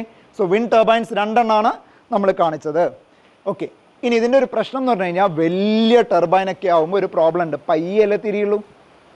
പടുകൂറ്റൻ ടർബൈനുകളൊക്കെ ആണെങ്കിൽ പയ്യല്ലേ തിരിയുള്ളൂ. അപ്പോൾ അതിൽ നിന്ന് കുറച്ച് ഇലക്ട്രിസിറ്റി അല്ലേ കിട്ടുള്ളൂ എന്ന് നമ്മൾ വിചാരിക്കും. അങ്ങനെയല്ല, ഗിയർ മെക്കാനിസമാണ് അല്ലേ. വലിയ ടർബൈൻ ഒരു വട്ടം തിരിയുമ്പോൾ 1000 മടങ്ങ് തിരിയുന്ന ചെറിയ ചെറിയ ഗിയർ സെറ്റപ്പിലോട്ട് അത് മാറും. അതിനൊരു എക്സാമ്പിൾ ഞാൻ കാണിച്ചു തരാം. ഇതാണ്. അപ്പോൾ ഇതൊരു ഗിയർ മെക്കാനിസമാണ്.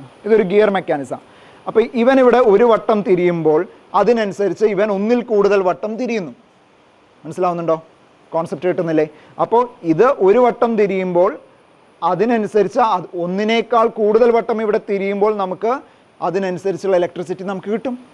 മനസ്സിലാവുന്നുണ്ടോ? അപ്പോൾ വലിയ വിൻഡ് ടർബൈൻ ഒരു വട്ടം തിരിയുമ്പോഴത്തേക്കും അതിനനുസരിച്ച് ചെറിയ നിരവധി ഗിയറുകൾ ഉപയോഗിച്ച് 1000 വട്ടം തിരിയുന്ന ജനറേറ്ററിലോട്ട് അത് കണക്ഷൻ പോവുകയും അതിൽ നിന്ന് നമുക്ക് ഇലക്ട്രിസിറ്റി കിട്ടുകയും ചെയ്യുന്നു.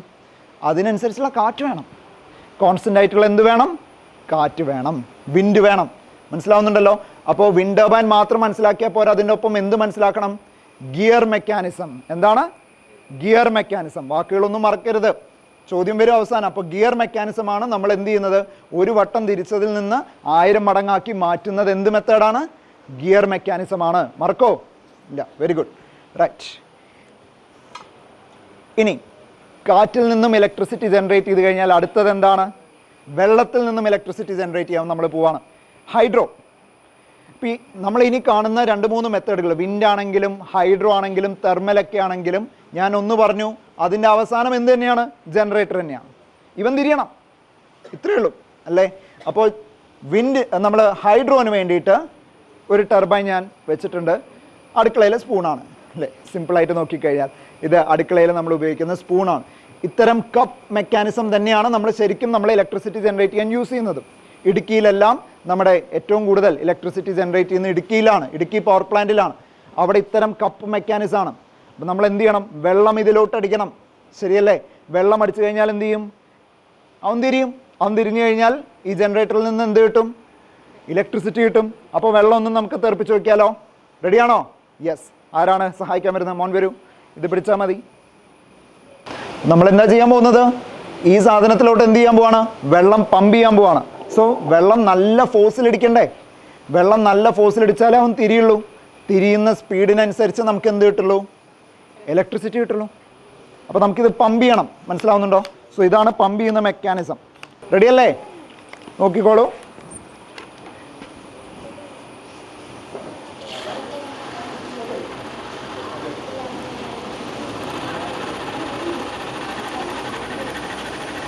കാണുന്നുണ്ടോ? യെസ്. അപ്പോൾ അത് തിരിഞ്ഞു കഴിഞ്ഞാൽ എന്ത് കിട്ടുന്നു? ആ ജനറേറ്ററിൽ നിന്ന് എന്ത് കിട്ടുന്നു? ഇലക്ട്രിസിറ്റി കിട്ടുന്നു. ഐഡിയ കിട്ടിയോ? കോൺസെപ്റ്റ് കിട്ടിയില്ലേ? Yes, thank U. ഇനി നിങ്ങൾക്ക് ഡാമുകളെ പറ്റി നിങ്ങൾ കേട്ട് കാണും. കേരളത്തിലെ ഏറ്റവും വലിയ ഡാം ഏതാണ്? മുല്ലപ്പെരിയാറോ? ഇടുക്കി ഡാമാണ്. ഈ ഡാം എന്തിനാണ് കൺസ്ട്രക്ട് ചെയ്യുന്നത്? അഗ്രികൾച്ചർ പർപ്പസസിന് വേണ്ടിയിട്ട് നമ്മൾ ഡാം യൂസ് ചെയ്യും. ഈ വലിയ റിസർവോയറുകളിൽ ഇങ്ങനെ വെള്ളം സൂക്ഷിച്ച് വെക്കുകയാണ് നമ്മൾ ചെയ്യുന്നത്. മനസ്സിലാവുന്നുണ്ടോ? പൊക്കം കൂടുന്തോറും പൊട്ടൻഷ്യൽ എനർജി കൂടും. പൊട്ടൻഷ്യൽ എനർജി കൂടിക്കഴിഞ്ഞാൽ അതിനെ കൺവേർട്ട് ചെയ്ത് കൈനറ്റിക് എനർജി ആക്കി മാറ്റി വെള്ളം ഒഴുകി വന്ന് ഈ പറയുന്ന ടർബൈനിൽ ഇടിച്ചു കഴിഞ്ഞാൽ എന്തായിട്ട് മാറും? ഇലക്ട്രിക്കൽ എനർജി ആയിട്ട് അത് കൺവേർട്ട് ചെയ്യുന്നു അല്ലേ?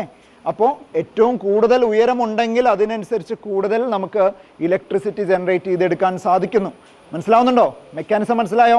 ഓക്കെ അല്ലേ? Right.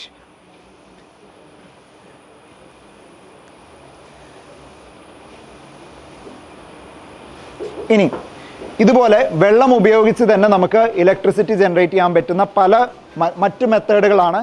Tidal energy, sea wave energy, ocean energy, ocean thermal energy എന്നൊക്കെ പറഞ്ഞ് പല മെത്തേഡുകളിൽ നിങ്ങൾക്ക് എന്ത് ജനറേറ്റ് ചെയ്യാൻ പറ്റും? ഇലക്ട്രിസിറ്റി, വൈദ്യുതി ഉൽപ്പാദിക്കാൻ സാധിക്കും. പക്ഷേ ഈ മെത്തേഡുകളൊന്നും നമ്മുടെ വീട്ടിൽ വെക്കാൻ പറ്റുമോ? ഇല്ല. മനസ്സിലാവുന്നുണ്ടോ? ഇനി നിങ്ങൾ മനസ്സിലാക്കേണ്ടത്, കടലിൻ്റെ മുകളിൽ നിങ്ങൾ എന്ത് കണ്ടിട്ടുണ്ട്? തിരമാലകൾ കണ്ടിട്ടുണ്ട് അല്ലേ?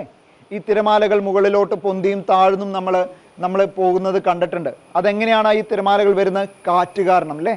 There is wind. ആ വിൻഡിൻ്റെ ഹെൽപ്പിൽ തിരമാലകൾ, ചെറിയ ചെറിയ ഓളങ്ങൾ നിങ്ങൾ കാണുന്നു. വലിയ പടുകൂറ്റൻ തിരമാലകളെ പറ്റിയിട്ടൊന്നല്ല പറയുന്നത്, ചെറിയ ചെറിയ വേവ്സ് നിങ്ങൾ കാണുന്നു. എന്താണ് വിളിക്കുക? സർഫസ് വേവ്സ് എന്നാണ് വിളിക്കുക. മനസ്സിലായ? ഇവിടെ ഉണ്ടോ ആശ? Okay, yes. അപ്പോൾ സർഫസ് വേവുകൾ ഇങ്ങനെ വരുന്നു. അപ്പോൾ എന്ത് സംഭവിക്കും? നിങ്ങളൊരു പന്ത് അതിൻ്റെ മുകളിൽ ഇട്ട് കഴിഞ്ഞാൽ എന്താ സംഭവിക്കുക? പൊന്തിയും താഴ്ന്നും ഇരിക്കും, പൊന്തിയും താഴ്ന്നും ഇരിക്കും. ഈ ഒരു മോഷനിൽ നിന്ന് നമുക്ക് എന്ത് ജനറേറ്റ് ചെയ്യാം? ഇലക്ട്രിസിറ്റി ജനറേറ്റ് ചെയ്യാം. ഒരു എക്സാമ്പിൾ കാണിച്ചു തരാം. ഇതാ നോക്കൂ. ഇത് വീണ്ടും അടുക്കളയിൽ നിന്ന് ഞാൻ അടിച്ചു മാറ്റിയതാണ്. നിങ്ങൾക്ക് ഇതുപോലെ ഡെമോൺസ്ട്രേഷൻ കാണിക്കാൻ വേണ്ടിയിട്ട് എന്തെങ്കിലും നമുക്കൊരു സാധനങ്ങൾ ഉണ്ടെങ്കിൽ നമുക്ക് അതിൽ നിന്ന് യൂട്ടിലൈസ് ചെയ്യാൻ പറ്റണം. You need to use the idea. ഇവിടെ നിങ്ങൾ കാണുന്നത് ഇതൊരു ഗ്രൈൻഡിങ് ടെക്നിക്കാണ്. മനസ്സിലാവുന്നുണ്ടോ? ഇവിടെ ഞാൻ കാണിക്കാൻ പോകുന്നത്, ഇത് മുകളിലോട്ട് പൊന്തിയും താഴുമ്പോൾ ഇവിടെ എന്ത് സംഭവിക്കുന്നു? കറണ്ട്, ഇലക്ട്രിസിറ്റി നമുക്ക് ജനറേറ്റ് ചെയ്യാം. അപ്പോൾ വെള്ളത്തിൻ്റെ മുകളിൽ ഈ ഫ്ലോട്ടിംഗ് മെക്കാനിസം ഇങ്ങനെ മുകളിലോട്ട് പൊന്തിയും താഴ്ന്നും ഇരിക്കുമ്പോൾ ഇവിടെയുള്ള ജനറേറ്ററിൻ്റെ കോയിൽ തിരിക്കാനുള്ള എനർജി കിട്ടുന്നു, ഇലക്ട്രിസിറ്റി ജനറേറ്റ് ചെയ്യാം. മനസ്സിലാവുന്നുണ്ടോ? അപ്പോൾ നമുക്കിത് വീട്ടിൽ വെക്കാൻ പറ്റില്ല, പക്ഷേ കടലിൽ ഈ പറയുന്ന കുറച്ചും കൂടി എഫിഷ്യൻ്റ് ആയിട്ടുള്ള ഒരു സിസ്റ്റമാക്കി മാറ്റിക്കഴിഞ്ഞാൽ, അല്ലാതെ വീട്ടിൽ നിന്ന്, അടുക്കളയിൽ നിന്ന്, ഗ്രൈൻഡറിൽ നിന്ന്, ഇത് ഗ്രൈൻഡ് ചെയ്യുന്നതാണ്, ഒരു ഹാൻഡ് ക്രാങ്കിങ് മെത്തേഡാണ്. ഇത് എടുത്തുകൊണ്ട് പോയിട്ട് കടലിൽ കൊണ്ടേ വെക്കാനല്ല ഞാൻ പറയുന്നത്. കുറച്ചും കൂടി എഫിഷ്യൻ്റ് ആയിട്ടുള്ള മെത്തേഡുകളിൽ കൂടെ സീ വേവ്സ്, കടലിൻ്റെ മുകളിലൂടെ തിരമാലകൾ ഇങ്ങനെ പോകുമ്പോൾ ഇവൻ മുകളിലോട്ട് പൊന്തിയും താഴ്ന്നും ഇരിക്കുമ്പോൾ അത് അടിയിൽ നിന്ന് നമുക്ക് എന്ത് കിട്ടുന്നു? ഇലക്ട്രിസിറ്റി ജനറേറ്റ് ചെയ്യാൻ സാധിക്കുന്നു. അടുത്തത് തെർമോകപ്പിൾ എന്ന് പറയുന്ന, നിങ്ങളിത് കണ്ടിട്ടുണ്ടോയെന്നറിയില്ല, വേറൊരു മെത്തേഡിൽ കൂടെ നമ്മൾ ഇലക്ട്രിസിറ്റി ജനറേറ്റ് ചെയ്യാൻ പോവാണ്. തെർമോകപ്പിൾ എന്ന് പറയുന്ന ഈ സംഭവം ഇതാരെങ്കിലും കണ്ടിട്ടുണ്ടോ? തെർമോകപ്പിൾസ്. ഇതൊരു ഗംഭീര ഐറ്റമാണ്. ഇവിടെ ഞാൻ ചൂട്, ഹോട്ട് എന്ന് എഴുതി വെച്ചിട്ടുണ്ട്. ഇവിടെ നിങ്ങൾ ചൂടാക്കി കഴിഞ്ഞാൽ, ഇവിടെ നിങ്ങൾ അതിനനുസരിച്ച് തണുപ്പിച്ച് കഴിഞ്ഞാൽ ഇതിൽ നിന്ന് എന്ത് കിട്ടും? ഇലക്ട്രിസിറ്റി ജനറേറ്റ് ചെയ്യാൻ സാധിക്കും. ഇതാണ് സീബക്ക് ഇഫക്റ്റ് എന്ന് വിളിക്കുന്നത്. എന്താണ്? സീബക്ക് ഇഫക്റ്റ് എന്നാണ് ഇതിനെ വിളിക്കുന്നത്. അപ്പോൾ നമുക്ക് അതൊന്ന് പരീക്ഷിച്ച് നോക്കണം. എന്താ ചെയ്യേണ്ടത്? ഒരു സൈഡ് ചൂടാക്കുക, മറ്റേ സൈഡ് തണുപ്പിച്ച് കഴിഞ്ഞാൽ അതിൽ നിന്ന് എന്ത് കിട്ടും? ഇലക്ട്രിസിറ്റി ജനറേറ്റ് ചെയ്യാൻ സാധിക്കും. തിരിച്ചും പോസിബിളാണ്. ഇലക്ട്രിസിറ്റി കൊടുത്തു കഴിഞ്ഞാൽ എന്ത് സംഭവിക്കും? ഒരു സൈഡ് ചൂടാവും, മറ്റേ സൈഡ് എന്താവും? തണുക്കും. അത് വേണമെങ്കിൽ ആദ്യം നമുക്ക് അതൊന്നും ചെയ്ത് നോക്കാം. ഒരു സൈഡ് ചൂടാക്കാം, മറ്റേ സൈഡ് നമുക്ക് തണുപ്പിച്ച് നോക്കാം.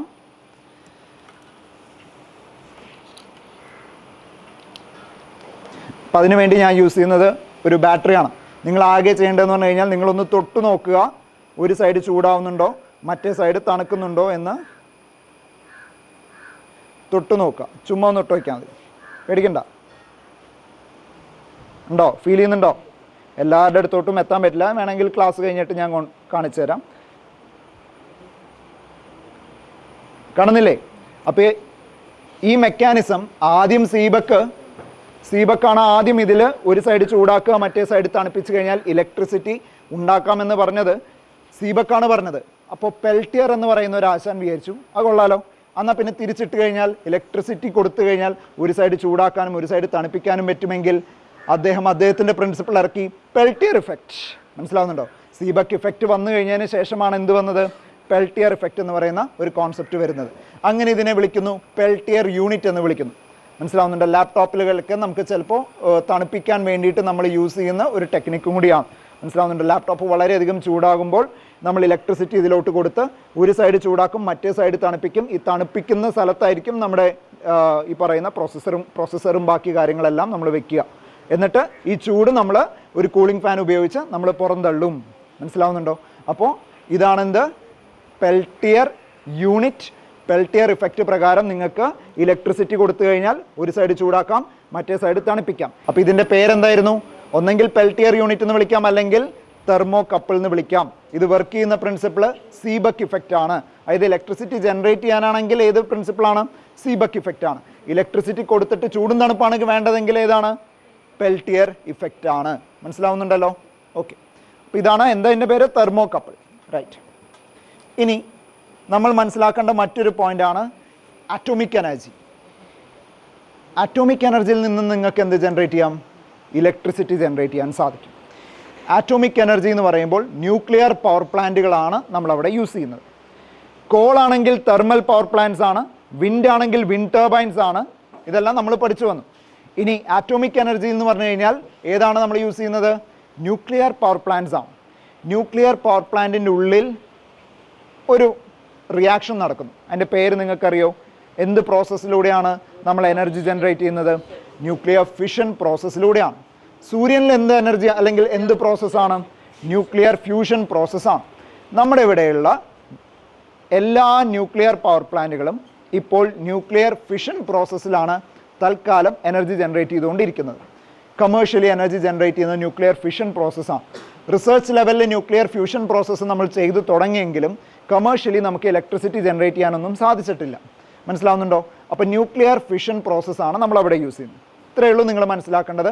വളരെ എനർജറ്റിക് ആയിട്ടുള്ള യുറേനിയം പോലെയുള്ള എലമെൻറ്റുകളിൽ ന്യൂട്രോൺ വന്നിടിക്കുകയും അതിൽ നിന്ന് നിങ്ങൾക്ക് പുറത്തോട്ട് എനർജി ലഭിക്കുന്ന പ്രോസസ്സാണ് ഈ പറയുന്ന ന്യൂക്ലിയർ ഫിഷൻ പ്രോസസ്സ്. വളരെ ഡെപ്തിലോട്ട് പോകേണ്ട, തൽക്കാലം ഇത്രയും മനസ്സിലാക്കുക. യുറേനിയം, ന്യൂട്രോൺ വന്നിടിക്കുന്നു, എനർജി കിട്ടുന്നു. ഇതിങ്ങനെ ചെയിൻ റിയാക്ഷൻ പോലെ കടന്നു പോകുന്ന ഒരു പ്രോസസ്സ് കൃത്യമായിട്ട് നിങ്ങൾക്ക് കൺട്രോൾ ചെയ്യാൻ സാധിച്ചു കഴിഞ്ഞാൽ നിങ്ങൾക്ക് അതിൽ നിന്ന് എനർജി നിങ്ങൾക്ക് കിട്ടും. പക്ഷേ കൃത്യമായിട്ട് കൺട്രോൾ ചെയ്യാൻ അറിയില്ലെങ്കിൽ പണിയാവും. പിന്നെ അത് എന്തിലോട്ട് നീങ്ങും? ഒരു അൺകൺട്രോൾ ചെയിൻ റിയാക്ഷനായിട്ട് ഒരു ആറ്റം ബോംബിലോട്ട് അത് നീങ്ങും. നമ്മൾ ഭയപ്പെടുന്നതും ന്യൂക്ലിയർ ബോംബുകളെ തന്നെയാണ്. ന്യൂക്ലിയർ ബോംബുകൾ എന്ന് പറയുമ്പോൾ ആദ്യം നമ്മുടെ മനസ്സിൽ വരുന്ന ആറ്റം ബോംബാണ്. കാരണം നമ്മൾ കേട്ടിട്ടുള്ളത് എന്തിനെ പറ്റിയിട്ടാണ്? ആറ്റം ബോംബുകളെ പറ്റിയിട്ടാണ്. 1945 അല്ലേ US എന്ത് ചെയ്യുന്നത്? ജപ്പാൻ്റെ മുകളിൽ എന്തിടുന്നത്? ആറ്റം ബോംബ് ഇടുന്നത്. അപ്പോൾ ആ അറിവാണ് നമുക്കുള്ളത്. പക്ഷെ ഇപ്പോൾ നമ്മുടെ കയ്യിലുള്ളത് ആറ്റം ബോംബിനേക്കാൾ വളരെയധികം പ്രഹരശേഷിയുള്ള ഹൈഡ്രജൻ ബോംബുകളാണ്. മനസ്സിലാവുന്നുണ്ടോ? അപ്പോൾ ഇന്ത്യ എന്ന് പറയുന്ന രാജ്യം ന്യൂക്ലിയർ എനർജി അല്ലെങ്കിൽ ഈ പറയുന്ന ന്യൂക്ലിയർ ബോംബുകൾ കൈവശമുള്ള ഒരു രാജ്യം തന്നെയാണ്. മനസ്സിലാവുന്നുണ്ടോ? അങ്ങോട്ടും ഇങ്ങോട്ടും നമ്മൾ ഇപ്പോൾ ബോംബിടും എന്ന് പറഞ്ഞ് പേടിപ്പിക്കുമ്പോൾ നമ്മൾ ഈ പറയുന്ന ബോംബ് ന്യൂക്ലിയർ ബോംബുകളാണ്. മനസ്സിലാവുന്നുണ്ടോ? ഒരു ന്യൂക്ലിയർ ബോംബ് ഇട്ട് കഴിഞ്ഞാലുള്ള അവസ്ഥയെപ്പറ്റി നമുക്ക് ചിന്തിക്കാനേ പറ്റില്ല. നമ്മൾ ഈ മിസൈലുകൾ അങ്ങോട്ടും ഇങ്ങോട്ടും അയക്കുന്നത് പോലെയല്ല ഒരു ന്യൂക്ലിയർ ബോംബ് ലോഞ്ച് ചെയ്ത് കഴിഞ്ഞാൽ. അപ്പോൾ മനസ്സിലാക്കേണ്ടത് ഈ പറയുന്ന ന്യൂക്ലിയർ പവർ പ്ലാന്റിൻ്റെ ഉള്ളിൽ നമ്മൾ യൂസ് ചെയ്യുന്നത് ന്യൂക്ലിയർ ഫിഷൻ പ്രോസസ്സാണ്. ആറ്റം ബോംബിൻ്റെ ഉള്ളിൽ ന്യൂക്ലിയർ ഫിഷൻ പ്രോസസ്സാണ്. ഹൈഡ്രജൻ ബോംബിൻ്റെ ഉള്ളിൽ അതല്ല കേസ്. ഹൈഡ്രജൻ ബോംബിൻ്റെ ഉള്ളിൽ ന്യൂക്ലിയർ ഫ്യൂഷൻ പ്രോസസ്സാണ് യൂസ് ചെയ്യുന്നത്. കാരണം അതിനെ കൺട്രോൾ ചെയ്യേണ്ട ആവശ്യമില്ല. ആ എനർജി നമുക്ക് കൺട്രോൾ ചെയ്യേണ്ട. അതുകൊണ്ട് തന്നെ ഹൈഡ്രജൻ ബോംബുകളുടെ ഉള്ളിൽ എന്താണ്? ന്യൂക്ലിയർ ഫ്യൂഷൻ പ്രോസസ്സ് ഉണ്ട്, ന്യൂക്ലിയർ ഫിഷനും ഉണ്ട്. രണ്ട് പ്രോസസ്സും കൂടി കമ്പൈൻ ചെയ്തിട്ടുള്ള പ്രോസസ്സാണ് ഹൈഡ്രജൻ ബോംബിൽ നമ്മൾ യൂസ് ചെയ്യുന്നത്. വാട്ട് എവർ ഇറ്റ് ഈസ്, കൃത്യമായിട്ട് നമുക്ക് കൺട്രോൾ ചെയ്യാൻ സാധിച്ചാൽ എനർജി നമുക്ക് ഉൽപ്പാദിക്കാൻ സാധിക്കും. ന്യൂക്ലിയർ പവർ പ്ലാന്റുകളിൽ നിന്ന് നമുക്ക് എന്ത് കിട്ടും?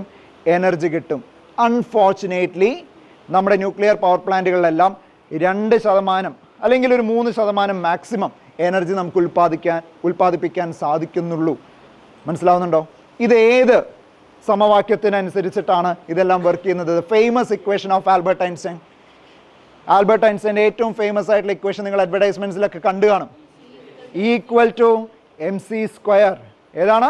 E=mc² എന്ന് പറയുന്ന ഒരു ബേസിക് ഇക്വേഷനിൽ നിന്നാണ് നമുക്ക് ഈ എനർജി എല്ലാം നമുക്ക് കിട്ടുന്നത്. എന്താണ് E എന്ന് പറഞ്ഞു കഴിഞ്ഞാൽ?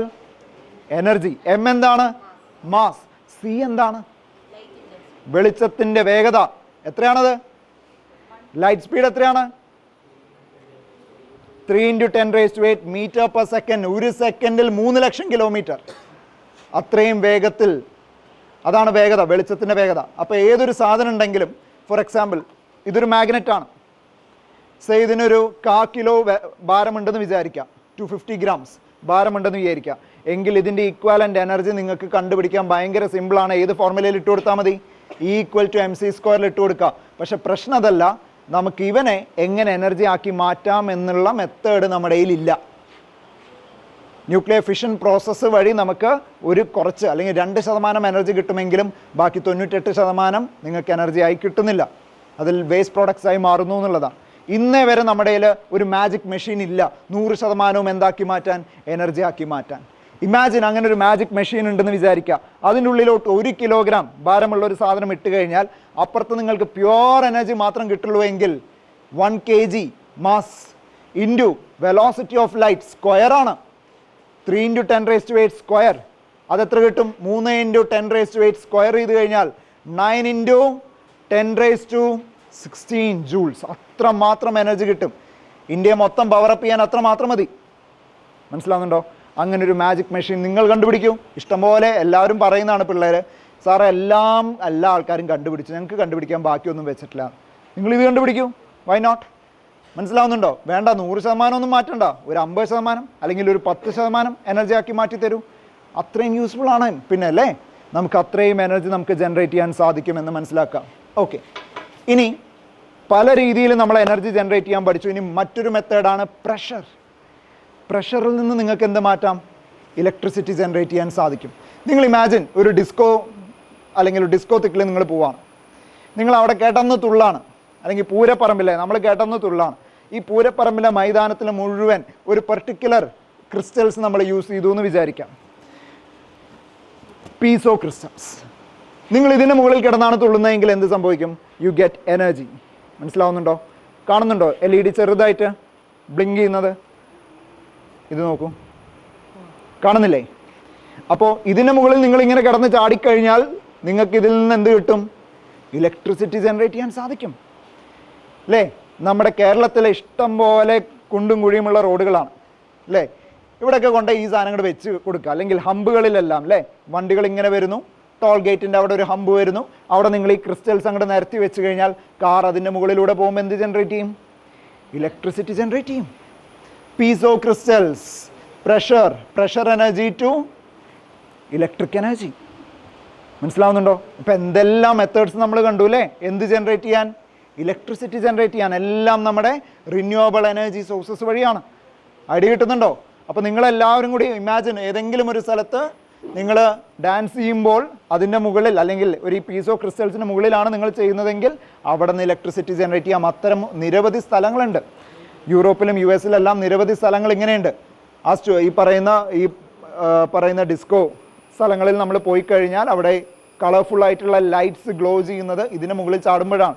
അപ്പോൾ ആൾക്കാർക്ക് കൂടുതൽ ആവേശം, കൊള്ളാം നല്ല ഭംഗിയുള്ള ലൈറ്റുകൾ വരുന്നത് നിങ്ങൾ കൂടുതൽ ചാടുമ്പോഴാണെങ്കിൽ അതിനനുസരിച്ച് കൂടുതൽ നിങ്ങൾക്ക് ഇലക്ട്രിസിറ്റി ജനറേറ്റ് ചെയ്യാൻ സാധിക്കും.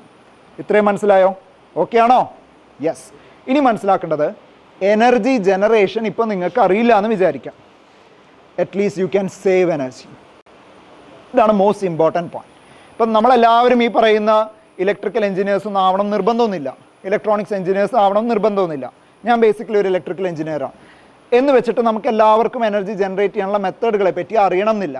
പക്ഷെ നിങ്ങൾക്ക് എന്ത് ചെയ്യാം? എനർജി സേവ് ചെയ്യാം. എങ്ങനെയൊക്കെ എനർജി സേവ് ചെയ്യാം? ആവശ്യമില്ലാത്ത ലൈറ്റും ഫാനും ഓഫ് ചെയ്യുക. വളരെ സിമ്പിളാണ്. നിങ്ങൾ മനസ്സിലാക്കേണ്ട ഒരു കാര്യം, നിങ്ങളൊരു ഫാൻ ഇടുമ്പോൾ അല്ലെങ്കിൽ നിങ്ങളൊരു ലൈറ്റ് ഇടുമ്പോൾ എവിടെയോ നിങ്ങൾക്ക് വേണ്ടി എനർജി ജനറേറ്റ് ചെയ്യുന്നു, ആണോ അല്ലയോ? യെസ്. അത് ഒരു തെർമൽ പവർ പ്ലാന്റിൽ നിന്നാണ് നിങ്ങൾക്ക് വേണ്ട എനർജി ജനറേറ്റ് ചെയ്യുന്നതെങ്കിൽ ആ തെർമൽ പവർ പ്ലാന്റിൽ കൽക്കരി എന്ത് ചെയ്യണം? കൺവേർട്ട് ചെയ്യണം അല്ലേ? അതിനെ ചൂടാക്കി വെള്ളം തിളപ്പിച്ച് ആ കിട്ടുന്ന സ്റ്റീം ഉപയോഗിച്ച് ടർബൈൻ കറക്കണം. അപ്പോൾ കുറച്ച് കൽക്കരി ചൂടാക്കണം. അപ്പോൾ കൽക്കരി ചൂടാകുമ്പോൾ, കോള് ചൂടാകുമ്പോൾ അതിൽ നിന്ന് പുറത്തോട്ട് എന്ത് വരും? ഗ്രീൻ ഹൗസ് ഗ്യാസസ് പുറത്തോട്ട് റിലീസ് ചെയ്യും. It causes pollution. നിങ്ങളൊരു ഫാൻ ഇടുമ്പോൾ, നിങ്ങൾ ഒരു ലൈറ്റ് ഇടുമ്പോൾ നിങ്ങൾ മനസ്സിലാക്കേണ്ടത് എവിടെയോ നിങ്ങൾക്ക് വേണ്ടിയിട്ട് കോൾ ഈസ് ഗെറ്റിംഗ് ബേൺഡ്. അവിടെ നിന്ന് എന്ത് പുറത്തോട്ട് റിലീസ് ചെയ്യുന്നു? ഗ്രീൻ ഹൗസ് ഗ്യാസസ് റിലീസ് ചെയ്യുന്നു. You can at least stop that.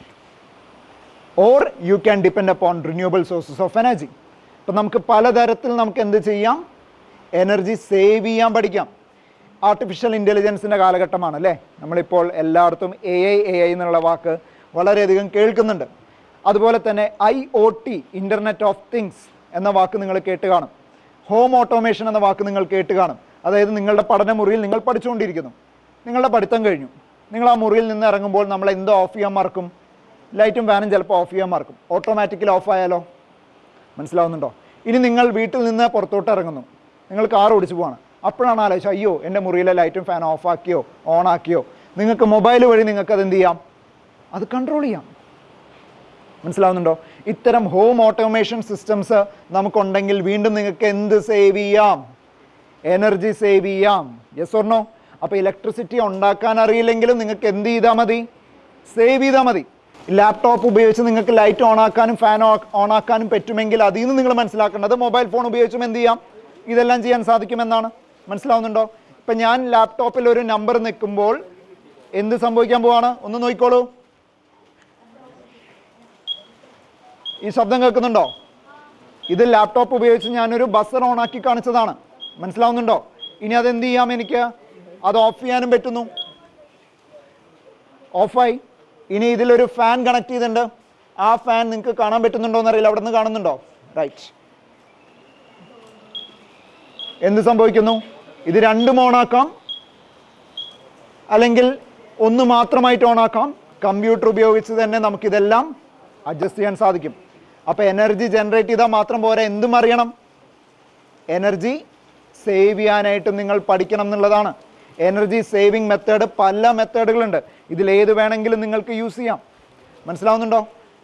ഇനി നമ്മൾ വീട്ടിൽ തന്നെ ഒരു AC വാങ്ങുമ്പോൾ അല്ലെങ്കിൽ ഒരു ഫ്രിഡ്ജ് വാങ്ങുമ്പോൾ നമ്മൾ പലപ്പോഴും നമ്മൾ ചെക്ക് ചെയ്യും, അതിൻ്റെ റേറ്റിംഗ് അല്ലേ, സ്റ്റാർ റേറ്റിംഗ് നമ്മൾ നോക്കും.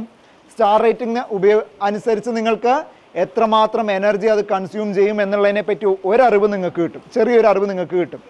കൂടുതൽ സ്റ്റാർ റേറ്റിംഗ് ഉണ്ടെങ്കിൽ അതിനനുസരിച്ച് എനർജി സേവിങ് കൂടുതലാണ്. എന്ന് വെച്ച് 5 സ്റ്റാർ റേറ്റിംഗ് ഉള്ള സാധനം മാത്രം വാങ്ങിയാൽ മതി എന്നല്ല എൻ്റെ അർത്ഥം. നിങ്ങളുടെ വീട്ടിൽ ആ മുറിക്ക് ആവശ്യമുള്ള അനുസരിച്ച് നിങ്ങൾ സ്റ്റാർ റേറ്റിംഗ് നിങ്ങൾ ചൂസ് ചെയ്യുക എന്നുള്ളതാണ്. മനസ്സിലാവുന്നുണ്ടോ? അപ്പോൾ ഇന്ന് നമ്മൾ കണ്ടിട്ടുള്ള കുറച്ച് മെത്തേഡുകൾ എനർജി ജനറേഷനെ ബേസ് ചെയ്തും എനർജി സേവിങ്ങിനെ ബേസ് ചെയ്തിട്ടാണ്. ഇനി ഞാൻ നിങ്ങളോട് ചോദ്യങ്ങൾ ചോദിക്കാൻ പോവാണ്. റെഡിയാണോ? എന്തെല്ലാം നിങ്ങളുടെ മനസ്സിൽ ഓർമ്മയുണ്ടെന്ന് നോക്കാൻ പോവാണ്. കൃത്യമായിട്ട് ഉത്തരം പറയുകയാണെങ്കിൽ ഞാൻ ഒരു ചെറിയൊരു സമ്മാനം ഞാൻ ഇവിടെ കൊണ്ടുവന്നിട്ടുള്ളത്. നിങ്ങൾക്ക് ഈ ടെർബൈനിൽ കണക്ട് ചെയ്യാൻ പറ്റുന്ന ഫാനുകളാണ്. മനസ്സിലാവുന്നുണ്ടോ? ഫോർ എക്സാമ്പിൾ, വളരെ മനോഹരമായിട്ടുള്ള പല പല ഫാനുകളാണുള്ളത്. പല ടൈപ്പാണ്. എല്ലാം സെയിം അല്ല. ചിലത് ഹെലികോപ്റ്റർ ഫാൻസ് ആണ്. മനസ്സിലാവുന്നുണ്ടോ? ഞാൻ റാൻഡംലി ഇതിൽ നിന്ന് എടുക്കുകയുള്ളൂ. ആളെ നോക്കിയിട്ടല്ല ഞാൻ എടുക്കാൻ പോകുന്നത്. അത് ചിലപ്പോൾ ചെറുതാവാം വലുതാവാം, വിഷയമല്ല. ഓക്കെ, ഇതിൽ പക്ഷെ ഒരെണ്ണം വലുതുണ്ട്. ആർക്ക് കിട്ടും നമുക്ക് നോക്കാം. റൈറ്റ്, ആദ്യത്തെ ചോദ്യം. റെഡിയാണോ? കൈ പൊന്തിക്കുക എന്നിട്ട് ആൻസർ പറയുക, എന്നാൽ മാത്രമേ എനിക്ക് മനസ്സിലാവുള്ളൂ. റെഡിയല്ലേ? യെസ്. പ്രഷർ ഉപയോഗിച്ച് ഇലക്ട്രിസിറ്റി ജനറേറ്റ് ചെയ്യുന്ന സാധനത്തിൻ്റെ പേരെന്ത്? ആരാണ് ശ്രദ്ധിച്ചിരുന്നത്? പ്രഷർ ഉപയോഗിച്ച്. യെസ്, ഏതാ? അല്ല, പ്രഷർ ഉപയോഗിച്ച് നമ്മൾ ഇവിടെ എൻ്റെ മുകളിൽ ചാടി നിന്ന് കഴിഞ്ഞാൽ ഇലക്ട്രിസിറ്റി ജനറേറ്റ് ചെയ്യും. ക്രിസ്റ്റൽസ്. എന്ത് ക്രിസ്റ്റലാണ്? യെസ്, ചെറിയൊരു ഉത്തരം പറഞ്ഞ സ്ഥിതിക്ക് പീസോ ക്രിസ്റ്റൽസ്. എന്ത് ക്രിസ്റ്റലാണ്? Piezo crystals. യെസ്. ഓക്കെ, ഇനി നമ്മൾ 2 ടൈപ്പ് വിൻഡ് ടർബൈൻസിനെ പറ്റിയിട്ടാണ് പറഞ്ഞത്. ആർക്ക് പറയാം 2 പേരുകൾ? 2 പേരുകളും. Horizontal and vertical wind turbines. Correct. Yes. Solar പാനലിൻ്റെ എനർജിയുടെ എഫിഷ്യൻസിയെ പറ്റി ഞാനൊരു കാര്യം പറഞ്ഞിരുന്നു. ആർക്ക് പറയാം? ഒരു മിനിറ്റ് വെയിറ്റ് ചെയ്യൂ, അടുത്ത ആൾക്ക് അവസരം കൊടുക്കാം. യെസ്. 12 to 20-25% ആണ് നമുക്ക് ഏകദേശം എന്ത് വരുന്നത്? എഫിഷ്യൻസി വരുന്ന. 12 മുതൽ 25% എഫിഷ്യൻസി വരുന്നത് സോളാർ പാനൽ. കൈയടി കൊടുക്കൂ. യെസ്. കേരളത്തിലെ ഏറ്റവും വലിയ ഹൈഡ്രോ പവർ പ്ലാന്റ് എവിടെയാണ്? ഇടുക്കി. നിങ്ങൾക്ക് കിട്ടിയോ മോനെ? യെസ്. ഏതാണ്? പറഞ്ഞതാണ് അല്ലേ? ഓക്കെ, ഇടുക്കി. Very good. അടുത്തത്. യെസ്, ശ്രദ്ധിച്ച് കേൾക്കുക, പെട്ടെന്ന് ഉത്തരം പറയാൻ സാധ്യതയുണ്ട്. ടെമ്പറേച്ചർ ഡിഫറൻസ് കാരണം ഫ്ലോ ചെയ്യുന്ന എന്ത്? കൈ പൊന്തിക്കാം. ഹീറ്റ്. കൈ പൊന്തിച്ച് പറയുക, അല്ലെങ്കിൽ കേൾക്കില്ല. യെസ്, ഹീറ്റാണ് ഫ്ലോ ചെയ്യുന്നത്. റൈറ്റ്. അടുത്തത്, ജനറേറ്ററിന്റെ വർക്കിംഗ് മെക്കാനിസം ഏത് നിയമത്തെ പ്രകാരമാണ്? കിട്ടിയവർ പറയരുത്. കിട്ടിയവർ കൈ താഴ്ത്തിടുക. കിട്ടിയവർ കൈ താഴ്ത്തിടുക. Electromagnetic induction. യെസ്, ഇതാണ് ഒരു പ്രോപ്പർ വിൻഡ് ടർബൈൻ്റെ ബ്ലേഡ്. കാണുന്നുണ്ടോ? യെസ്, കോളടിച്ചു. യെസ്. അടുത്ത ചോദ്യം. ട്രാൻസ്ഫോമർ വർക്ക് ചെയ്യുന്ന പ്രിൻസിപ്പിൾ? Mutual induction. ഇരിക്കൂ. Thank you. അടുത്തത്,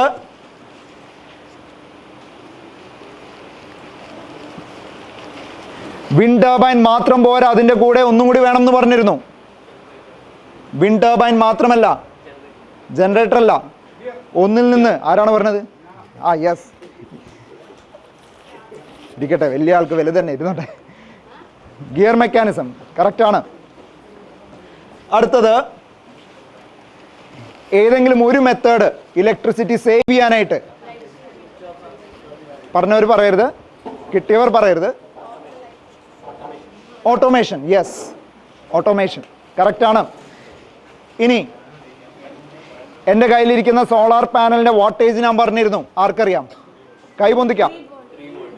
3 വാട്ട്സ്. 3 വാട്ട്സ്. ഓക്കെ. പ്രഷറിൻ്റെ ഫോർമുല പറഞ്ഞിരുന്നു. ആർക്ക് പറയാം? Force by area. Yes, great. അടുത്തത്, നമ്മൾ ഈ ബലൂൺ മെക്കാനിസം പറഞ്ഞപ്പോൾ ഏത് നിയമത്തെ ബേസ് ചെയ്തിട്ടാണ് ബലൂൺസ് ഒന്നിൽ നിന്ന് മറ്റൊന്നിലോട്ട് കാറ്റ് പോയത്? Pressure difference. യെസ്, പ്രഷർ ഡിഫറൻസിനനുസരിച്ചാണ്. Very good. കടലിന് മുകളിലുള്ള സർഫസ് വേവുകൾ നിന്ന് നമ്മൾ ഇലക്ട്രിസിറ്റി ഉൽപ്പാദിപ്പിച്ചത് എങ്ങനെയാണ്?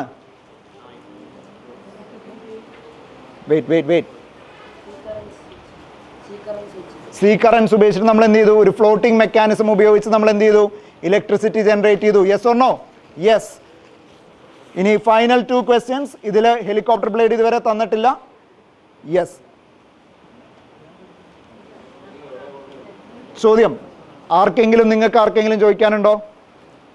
പുറകിൽ കേട്ടുന്നവർ. ഏതാ? അല്ല അല്ല അല്ല അല്ല അല്ല അതെ, ആ ചോദിച്ചാൽ നന്നായി. യെസ്. ന്യൂക്ലിയർ പവർ പ്ലാന്റിൽ നടക്കുന്ന പ്രോസസ്സ് ഏതാണ്? കൈപൊന്തിക്കാ പറയുക. ന്യൂക്ലിയർ ഫിഷൻ അല്ലേ? ന്യൂക്ലിയർ ഫിഷൻ പ്രോസസ്സാണ്. Last question, which is the helicopter blade. ശ്രദ്ധിച്ചു കേൾക്കുക. അതിൽ ഒരു എലമെൻറ്റിൻ്റെ കാര്യം ഞാൻ പറഞ്ഞിരുന്നു. ഏത് എലമെൻ്റാണ്? Uranium. Yes, thank you dears. So നമ്മളുടെ പരീക്ഷണങ്ങൾ കഴിഞ്ഞിരിക്കുകയാണ്. മനസ്സിലായോ? അപ്പോൾ ഓർക്കുക, it's not about generation of electricity. നമുക്ക് ചെയ്യാൻ പറ്റുന്ന കാര്യം എന്താണ്? Saving electricity. That is more important. Yes or no? Yes. Yes or no? പോരാ, എനർജി പോരാ. Yes or no? Yes. Thank U.